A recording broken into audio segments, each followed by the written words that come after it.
Okay, welcome everyone. I remain your facilitator, Dr. Chukwudi Okonkwo, and the class is CROD 3, 430, Cooperative Extension.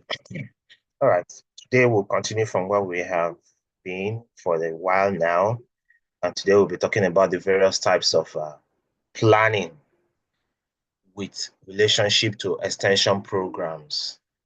And we'll also talk about case studies in cooperative extension services. And the expectation after today's session is that every student should be able to explain the meaning of strategic, tactical, and contingency planning. Every student should be able to describe the elements of cooperative extension program, as well as state the importance of cooperative extension program. Every student should be able to define the concept case study and describe simple and topical case studies in cooperative extension services.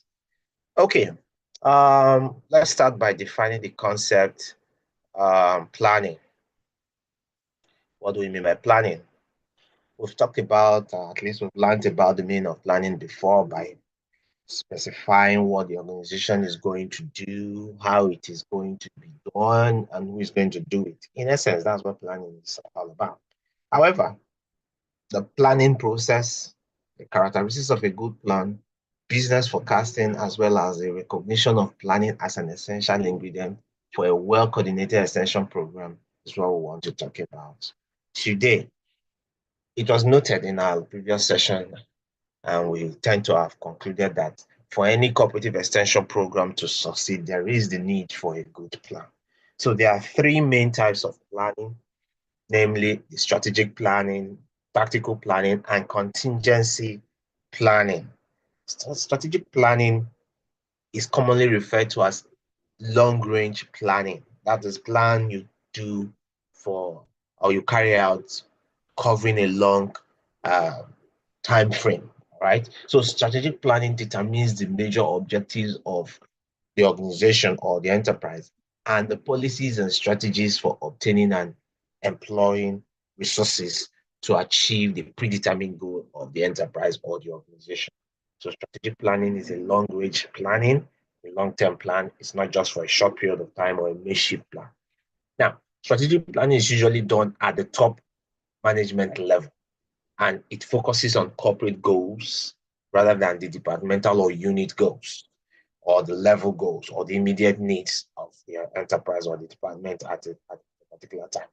Now, long-range planning may, for instance, lay emphasis on the firm's product. That is, what are we going to be doing about our product? What product will we produce now in the next 5 years? How we are adjusting it accordingly? That is what it's about. Long-range planning about its services. Long-range planning about expansion. That is, we're going to start in this particular vicinity. The plan is that we'll move towards the city, from there towards the national, the state capital, the nation's capital. That is a plan concerning expansion. Then market.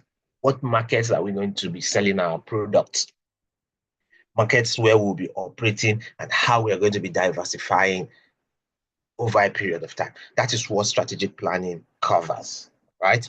Now, placing strategic planning in the context of extension program will observe that it enables planners of cooperative extension services to determine the types or the type of knowledge and innovation to be disseminated to the targeted audience or the people in the area of products and service offerings and the nature of marketing, the diversification that will be conducted or taken head on.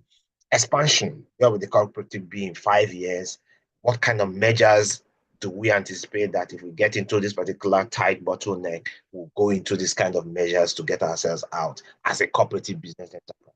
These are the strategic planning that cooperative extension should compass. Now, tactical planning. This is the process of developing details of short-term decisions about what to do or what to be done, who to do it, and how it is to be done. The key word there to note is short-term decisions, right? The process of developing details for short-term decisions and a plan. Now, tactical planning takes care of the intermediate and immediate plans of a firm, and it's usually done at the lower level of management, such as setting annual budgets, probably in the accounting department, preparation to enter a new market by the marketing department, how the product, um, the manufacturing department is trying to deploy, what to do at that particular time. These are immediate and intermediate plans. Now, relating this concept to cooperative extension program, it involves extension agents setting goals on how to conduct maybe a tour. Immediate, it's an immediate plan. How to disseminate information about it, that's an immediate plan. How to research the knowledge of the farmers you're going to be encountering when you go there, that's an immediate plan. All right, these are the things. These are tactical planning as it concerns cooperative extension programs. Now, contingency planning. This is ordinarily referred to as the standby. It's a contingency, the standby, and it is the preparation of alternative courses of action that may be used if the primary plans do not achieve the objectives of the enterprise. Such plans are made in anticipation of future changes or issues coming up. Now, consider the case of the agricultural development programs that was established in various states to take over the work of the Agricultural Extension Service.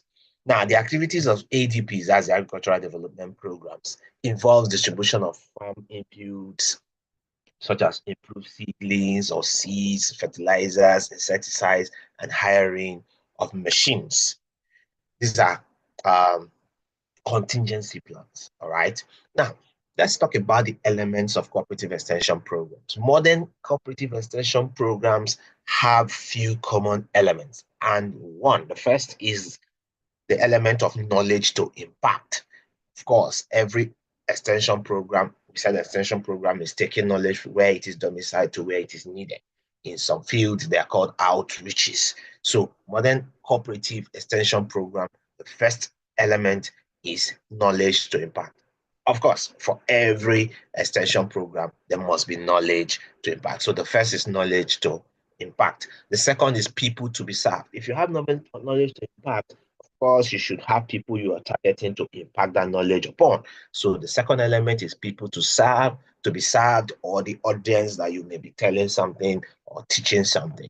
Number three is the extension organization. It must be an organization that's going to power this knowledge towards the people he's supposed to be impacted. And then the fourth is the contact man or extension agent, the person that the audience will see, the person that the organization will send. Some participants involved in this concept include the government, the cooperative society, the farmers, universities or agricultural institutions, and commercial firms.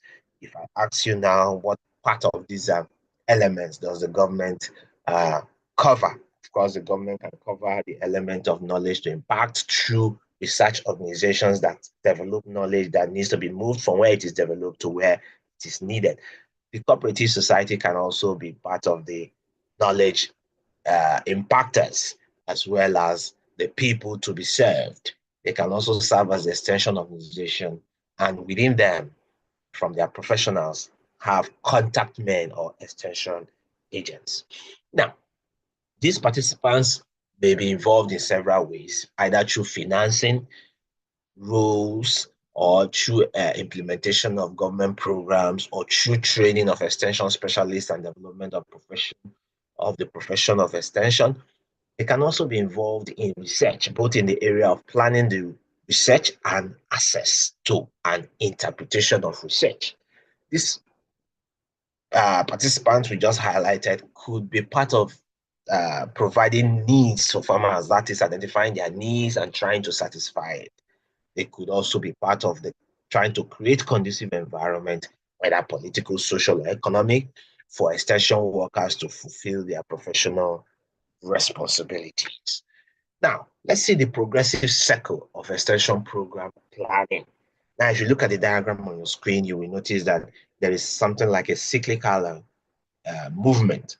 You see number 1 to 5 or number 1 to 6. Let's look at them one by one. The first is problem situation analysis, the PSAs. That's the first place. There must be an established problem. And then you now move to solution program objectives. That's the PO. And number 2, when you have a problem, then you move to solution programs. And from solution program, you move to methods program evaluation, and communication. So the methods are articulated at this point. And then from there, you move to evaluation success in extension. You evaluate the level of success you can achieve if you implement these methods. And then you move to 5, which is the reconsideration, that's follow-up and readjustment. At this point, you are readjusting your plan. Probably you are not getting to solve the problem you looked out or wished to solve. And then we have 6, which is you begin at the next level again, at the next level by evaluating the problem, evaluating solution program for the objective you hope to solve, and then get methods to implement the program, and so on. All right. Now, that is this progressive cycle of extension program planning. Now, what's the need for cooperative extension programs? Extension program is an avenue through which the government uses to provide guidelines for change. Since cooperative can be an ideal engine for rural development, extension programs that will improve cooperative activities can be used. Cooperative extension program is important in the area of educational and training services. For many members of cooperative, this is the only hope of learning and improving their lives. It is obvious, or say it obviously brings education to those who have lost the opportunity for formal education, because every cooperative carries out what we refer to as cooperative education, that is enlightening members on the activities of the government towards cooperative, on the activities of the cooperative to its members, activities of cooperative to the society, and that's cooperative education for you. Now, cooperative education can also feel the need, the need for cooperative extension program can also be the improvement of health of the citizenry. Health services such as immunization of children can gain from extension services, because some enlightenment can be done by the cooperative, encouraging members to participate in immunization program. Some youth activities are started and encouraged through extension services. Finally, the change brought about by extension influences members of cooperatives and their families in no small way. Their attitude to lives, their environment, their care for each other, eating habits, and goals in life are changed for the better. So these are some of the things. Now, case studies. What do we mean by case study? Case study is an intensive study geared towards a thorough understanding of a given social unit. For instance, you can have a topic like problems and prospects of agricultural extension services in Nigeria, a study of Kogi State Agricultural Development Program, Lokoja. Now, this is a topic, all right?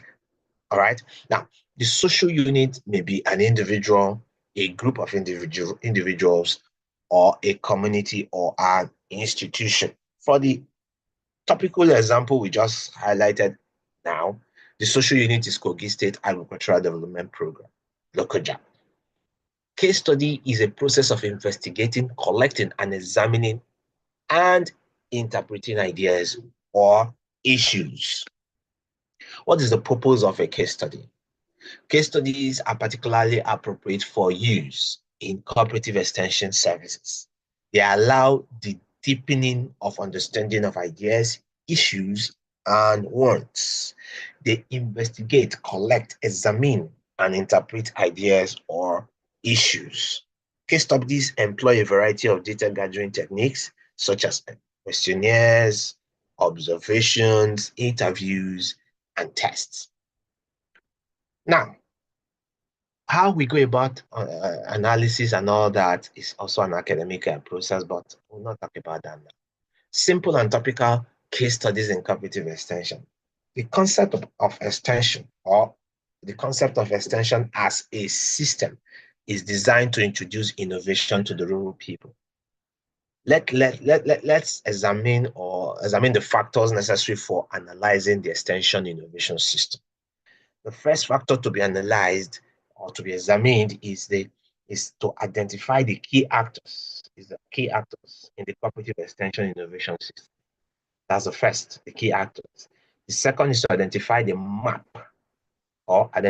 map the linkages that exist between the actors in the extension system, how they link each other.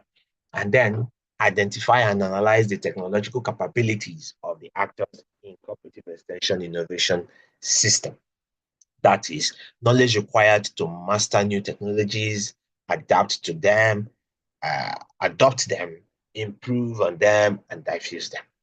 Okay, for from the things we've just talked about now, this analysis, we're talking about how you can link these actors and other variables around them. Cooperative extension service provides a fertile ground for case studies on simple and topical issues such as the ones we'll be listing now.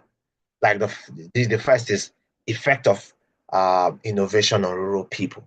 You can study this, right? The key element there are the rural people. Reception or rejection of new ideas, methods, and practice by cooperators. It could be investigated. Activities of stakeholders in cooperative extension activities could be investigated. Viability of cooperative enterprise in a particular area or trade or occupation or economic activities. Rate of diffusion of knowledge in a particular study area also be investigated. Now, how to do a case study? How do you do a case study? The following are a guide to any case study you may wish to undertake. The first is to determine the nature of the problem, something like a statement of the problem as it relates to the study. The second is the methods you will employ, such as questionnaire or observation, interview, or test. We can otherwise say the methodology. The next is the unit of interest. That is, who are you studying? Which can be an individual, a group, a community, or an institution. And the next is you determine whether the case study is on a subject or topical issues. Right. Now, when you do this, you should now know where to get the necessary information on how to collect the data about this case and also what to do with the gathered information so that it can help in solving the problem you identified before you started. This is called data analysis. And then finally, remember that the collection, investigation, classification, and analysis of information gathered are the aspects which give this method the name case study. All right. What are the objectives? What are the objectives that determine the type of case study to write? What are they? There are different case studies for different objectives. You will be guided by the following in determining the objectives. The first is, what is the objective that is the purpose of the case study? If you understand the purpose of the case study, then you understand you'll be guided on which particular method to take in achieving that objective. The next is, what are the sources of data? Do you have access to, or does it require primary data, or does it require secondary data? The next is it primary or secondary data, or both? Once you can get answers to these questions, you are close to determining the type of case study to write. Other determining consideration when you want to write a case study are: observe communication rules when you are writing the case study. That is clarity. Once you're writing, you must write in a clear and concise manner. Observe your grammar, spelling and accuracy, as well as cross-checking your figures and data. It can be very embarrassing that you say a percentage, so and so percentage of our population does this and does that. And when you are fact checked, they will realize that those percentages are wrong and your quotations are wrong. So observe your grammar, spelling, and accuracy of the information you are putting forward. Cross-check your figures and data. Identify the reader. That is, who is going to read this thing, this case study I'm conducting.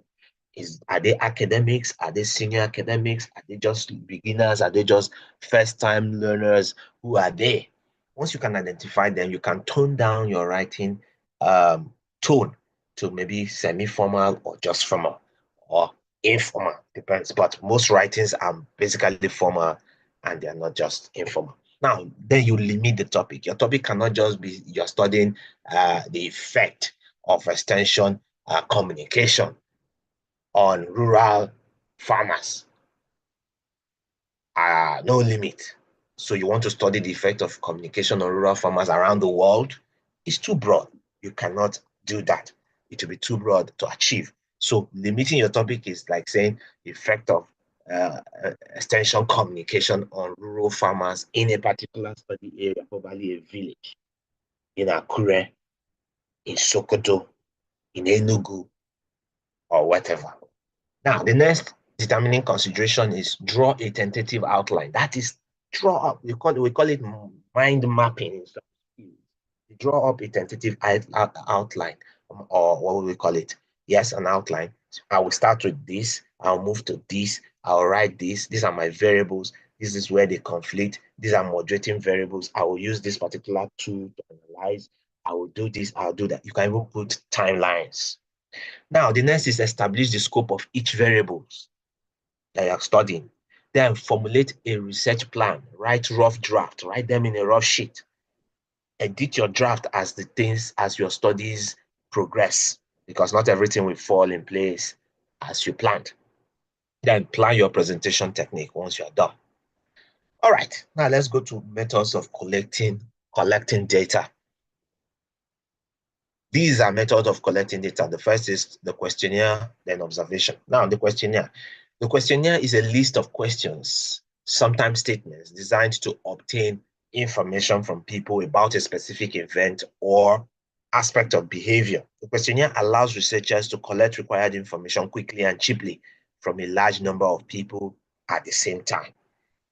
The questionnaire could be open-ended or closed-ended. Open-ended means that you have the latitude to explain and answer the questions as you like in your own words. Closed-ended questionnaires are the ones that give you questions and provide you options to answer, meaning limiting you to those options in your response.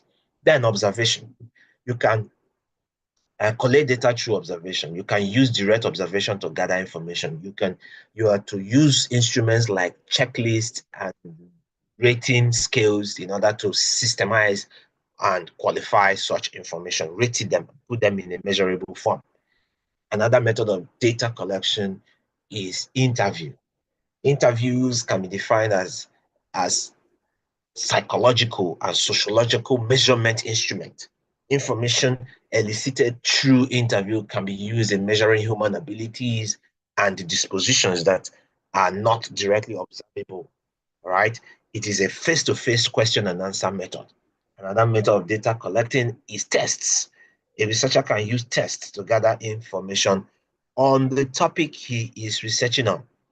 It is the examination of data to get a result. Now, what are the reasons for case studies? What are the reasons for case studies? Case studies enable learners to examine a particular problem and to solve the problem.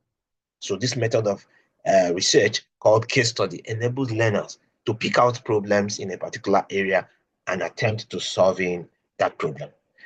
Another reason, it equips the learner with a vital means of acquiring knowledge on his own. Remember, the case study gives you an independence of either going to elicit information through questionnaire, through interviews, through observation, and it gives you this independent mind of going through this.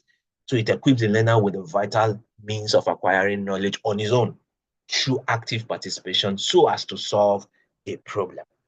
Another reason is that it facilitates assimilation and retention of knowledge discovered by the students themselves in the course of conducting the case study. Another reason case studies are important is that writing case study challenges the writer to find out information about himself. Probably you were bold and assumed you were that bold that you could go into anywhere and elicit any response. The case study will test it because you will have to go in really and elicit such information. Of course, you will find out in a very short while whether you are bold enough, whether you have the courage, whether you have the resilience to go again and again, because when you distribute questionnaire, people often throw them away. And when you come to collect them, they'll tell you, oh, we can't find it. And then you have to issue out another again. So it helps you test yourself. It helps you test and find out things about yourself as a student. Another reason for case studies is that writing case studies enables researchers to develop manipulative skills as they have contact with materials and data sources. Of course, when we say manipulative skills, it means that the ability to move data around, adjust them here and there, to suit your purpose. All right. Another reason case studies are important is that it enables learners to examine a particular problem and to solve it. It equips them with vital information, as the case may be. And we've mentioned this before. All right. Thank you for listening. That's about it for today. We talked about a whole lot. We talked about the different planning, different types of planning and elements of planning. We defined case studies. We talked about simple and topical case studies in cooperative extension. And we talked about reasons why case studies are important. Okay, that's about it for today. Thank you for joining. I look forward to seeing you in my next class. So, bye.